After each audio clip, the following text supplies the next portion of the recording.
परंतु माझी विनंती आहे सगळ्यांना की आपण रथ जो आहे तो जर नगरपालिकेच्या प्रांगणामध्ये पास केला तर त्या ठिकाणी नोंदणी सुद्धा म्हणजे प्रत्येक जन्ममृत्यूची नोंदणी आता आपल्याकडे कंपल्सरी आहे आणि नगरपालिकेमध्ये त्याची नोंद पण होऊन जाईल आणि तो रथ तिथून उपलब्ध होईल. आम्ही सगळी मंडळी म्हणजे बहिणी मंडळ सुद्धा आम्ही सुद्धा स्वतः साहेबांना आपल्याला सगळ्यांना विनंती व्हावा. कारण खरं म्हणजे निवृत्तांचं शहर आणि खऱ्या अर्थाने आयुष्य वाढवणारं शहर म्हणून खरं म्हणजे सासवडची ओळख होत चाललेली आहे. आणि म्हणून या सोपनकाकांच्या नगरीमध्ये मी आपल्या सगळ्यांनाच भरपूर आयुष्य मिळो हीच अपेक्षा या ठिकाणी व्यक्त करतो.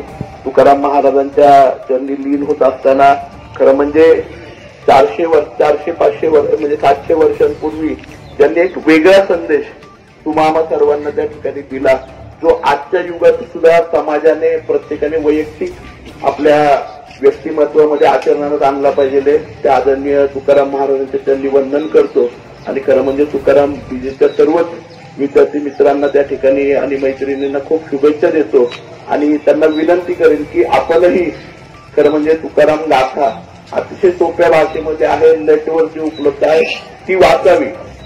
खूप सरळ आणि सोपी आहे आणि प्रत्येकाच्या आयुष्यामध्ये निश्चितपणे त्याची एक चांगली दिशा आपल्याला सगळ्यांना मिळू शकेल ही अपेक्षा या ठिकाणी व्यक्त करतो. पुन्हा एकदा या ठिकाणी आपल्या सर्वांच्याच वतीने हनुमान भजनी मंडळाचं खूप मनापासून त्या ठिकाणी आभार मानतो. हनुमान भजनी मंडळ नेहमीच मला वाटतं आपल्या भागामध्ये माळवतकरजी पण या ठिकाणी आहेत, आदरणीय आबा गिरमे पण या ठिकाणी उपस्थित झालेले आहेत. सगळेच ज्येष्ठ मंडळी आता सासवडचे मामा आहेत, मागे हिवरकर मामा, सगळ्यांचं त्या ठिकाणी मनापासून स्वागत करतो. आणि हनुमान भजनी मंडळाचं शेठ या ठिकाणी उपस्थित आहेत, आदरणीय भोगळे नाना या ठिकाणी उपस्थित आहेत, पत्रकार सर्वच पत्रकार या ठिकाणी उपस्थित आहेत.